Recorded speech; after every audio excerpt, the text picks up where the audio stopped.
और एक विश्वास के साथ आप लोगों से कहना चाहूंगा, जितने लोग आस्था पर कथा सुन रहे हो, जितने फेसबुक यूट्यूब पर सुन रहे हो, बस जल चढ़ाने का एक नियम है शिव जी का। शंकर भगवान को जो जल चढ़ाया जाता है दुख काटने के लिए, तकलीफ काटने के लिए, कष्ट मिटाने के लिए, तो एक नियम है शंकर भगवान का जल चढ़ाने का जो नियम है। जैसे ये गौल जलाधारी है, यहां से पानी गिरता है, ये शिवलिंग है। ये दो जो भगवान का पानी जहां बहकर जाता है ये गोल में से, तो यहां जो स्थान है ये सीधे भाग पर गणेश जी विराजमान है, लेफ्ट भाग में कार्तिकेय जी है। बीच में एक मोटी सी लाइन होती है जहां अशोक सुंदरी है। ऊपर से जो बूंद बूंद पानी गिर रहा है वो शंकर भगवान की 5 लड़कियां हैं, जया, विषहरा, शामलीबारी, दौतली और देव। जहां गोल भाग है, जहां शिवलिंग रखा हुआ है, ये माता पार्वती जी का हस्त कमल है, जिसको पीठिका कहते हैं। महाराज, जल चढ़ाने का नियम है, जब हमारे ऊपर दुख होता है, तकलीफ होती है, कष्ट होता है, बड़ी दिक्कत परेशानी होती है, तो हम जल चढ़ाते हैं। तो उस जल को चढ़ाने का नियम है, पहले गणेश जी का स्थान, कार्तिकेय का स्थान, अशोक सुंदरी की जगह, फिर माता पार्वती की पीठिका, उसके बाद जलाधारी को स्मरण कर कर जल धीरे धीरे शंकर भगवान पर छोड़ा जाता है। जब धीरे धीरे शिव जी पर जल चढ़ाएं, उसके बाद में आप अपने मन की कामना जब जल चढ़ाते जाएं और बाबा से कहते जाएं, बाबा रोज कामना कहने की जरूरत नहीं है, एक बार आप कामना करो और उसके बाद जल चढ़ाना प्रारंभ करो। और उसको कहना जरूर, तेरे दरबार से कोई खाली नहीं गया मेरे शंभू, मैं नहीं जानती, मैं तो इतना जानती हूं कि कंकर शंकर है और तू सुनता जरूर है। ब्रह्मा ब्रह्म लोक में है, भगवान विष्णु वैकुंठ लोक में है, पर मृत्यु लोक में मेरा देव अधिदेव महादेव है, मेरी सुनेगा जरूर। और बाबा से विनय कर कर आप आइए।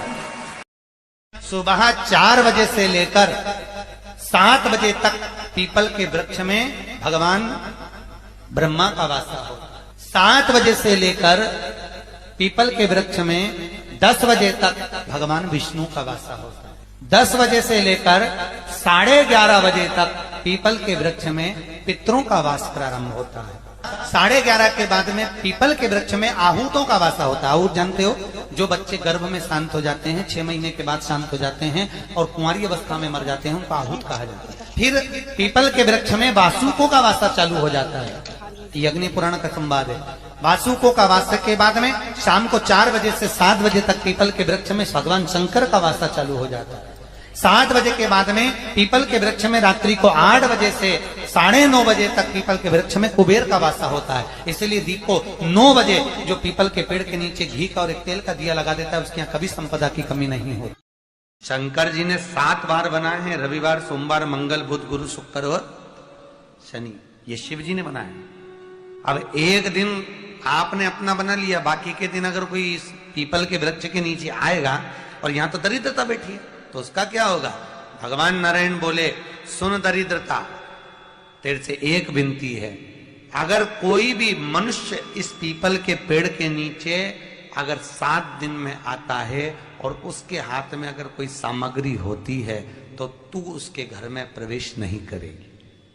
नियम है पीपल के वृक्ष का, या तो पानी का लोटा लेकर जाओ, कुंकू का चोपड़ा लेकर जाओ, शक्कर लेकर जाओ, या पेड़ के नीचे चींटी को डालने के लिए आटा ले जाओ, पर खाली हाथ पीपल के वृक्ष के नीचे कभी मत जाओ। खाली हाथ जाओगे तो दरिद्रता तुम्हारे घर में प्रवेश करेगी। दरिद्रता उठकर खड़ी होकर बोली, नारायण तुमने अपनी मनमानी करी है, एक दिन मुझे भी मेरा चाहिए। भगवान ने कहा, बोल कौन सा दिन चाहिए?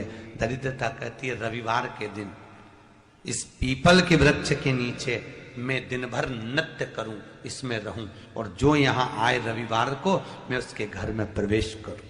भगवान ने कहा, ठीक है।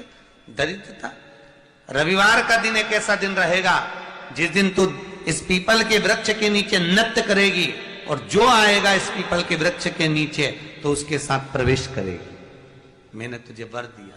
इसलिए हमारे यहाँ केवल पीपल का वृक्ष अगर दीवार में भी लग जाता है ना, किसी की फैक्ट्री की दीवार में, किसी के घर की दीवार में पीपल का वृक्ष अगर लग जाता है, पीपल का पौधा लग जाता है, उसको कितना भी तोड़ लो वो वापस लग जाएगा, फिर तोड़ोगे फिर लग जाएगा।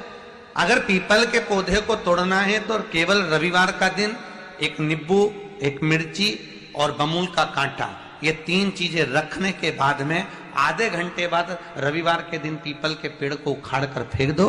दूसरी बार कभी पीपल दीवार में लगता ही नहीं, कभी नहीं लग सकता। और अगर पीपल के वृक्ष को कहीं लगाया जाता है तो सोमवार के दिन या मंगलवार के दिन, बुधवार के दिन, इन दिनों में लगा सकते पीपल के वृक्ष कहीं लगाना। शनिवार का दिन एक ऐसा दिन होता है जिस दिन पीपल के वृक्ष को कहीं जाकर लगाया नहीं जाता, क्योंकि शनिवार के दिन पीपल के वृक्ष के नीचे लक्ष्मी रहती है। हम अपने हाथों से अगर पीपल का वृक्ष किसी दूसरी जगह पर शनिवार को रोपित करते हैं तो हमारे घर की लक्ष्मी अपने घर से छिन्न होकर चली जाती है। इसलिए शनिवार के दिन पीपल लगाया नहीं जाता, किसी के घर जाकर उसको वापस पलटा नहीं जाता। लग गया उसको।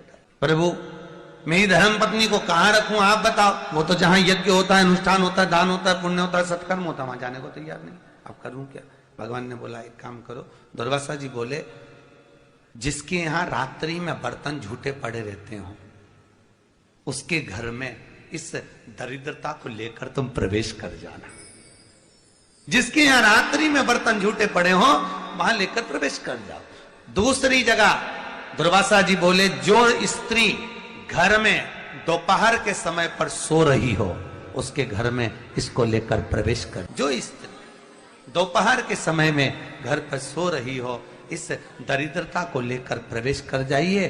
तीसरा, जिसके यहां पर दरवाजे पर कांटे वाले पौधे लगे हों उस घर में इस दरिद्रता को लेकर प्रवेश कर जाए। जिसके यहां पर भी अगर थोड़ी सी भी परेशानी होती है, थोड़ा सा क्लेश होता है, अशांति होती है, लक्ष्मी नहीं टिक रही हो, काम नहीं बन रहे हो, बहुत प्रयास करा जा रहा हो और हमारा कार्य नहीं होता, तो क्या करते हैं? फिटकरी और नमक को पानी में डाल देते हैं और घर में पोछा लगा देते हैं। आप लोगों ने आजकल फेसबुक पे भी पढ़ा होगा, व्हाट्सएप पे भी पढ़ा होगा। तो क्यों लिखा उसमें? उसका कारण ही केवल इतना है कि दाता और विधाता की प्रियता उसमें।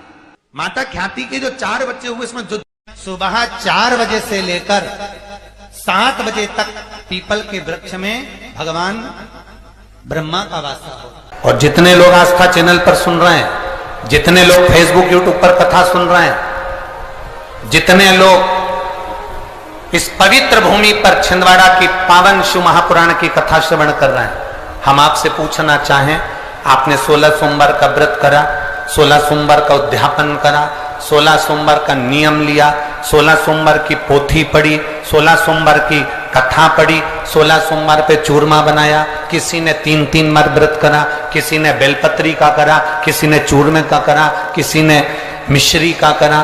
बोलो सही है? करा लोगों ने।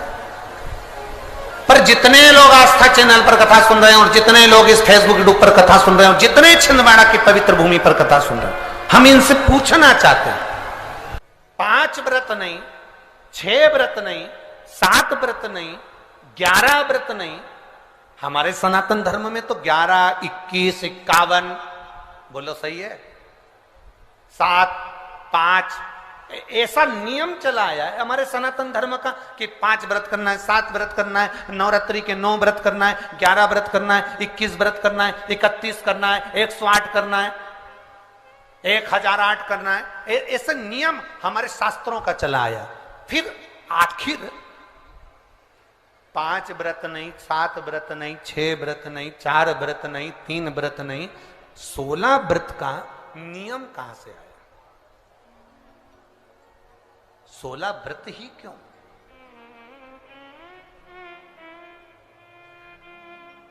15 नहीं, 14 नहीं, 13 नहीं, 12 नहीं, 11 नहीं, कितने? 16। ये 16 व्रत का नियम कैसे? कोई आपसे पूछ सकता है, आपके घर के बच्चे कह सकते हैं, मम्मी ओ माँ क्या कर रही हो? माँ ने कहा बेटा मैंने 16 सोमवार के व्रत उठाए। 16 सोमवार के व्रत उठाए? हाँ। क्या करती है उसमें? बेटा शाम के समय जब तीसरा पहर होता है, प्रदोष काल होता है, प्रदोष का जो समय होता है, शाम का जो समय होता है, उस शाम के समय पर हम 16 सोमवार का पूजन करते हैं। शिव जी का शिवलिंग का निर्माण करना या शंकर भगवान का शिवलिंग घर में उसकी पूजन अर्चना करना, उसका निर्माण करना और पूजन करके जो भी चीज से हमने सोमवार करे हैं, जो 16 सोमवार के प्रथम सोमवार में चूरमे से करो, चाहे तुम बेलपत्री से करो, चाहे तुम मिश्री से करो, जिससे तुम पहला व्रत करोगे 16 की 16 व्रत उसी चीज से होंगे, उसी प्रसाद से होंगे।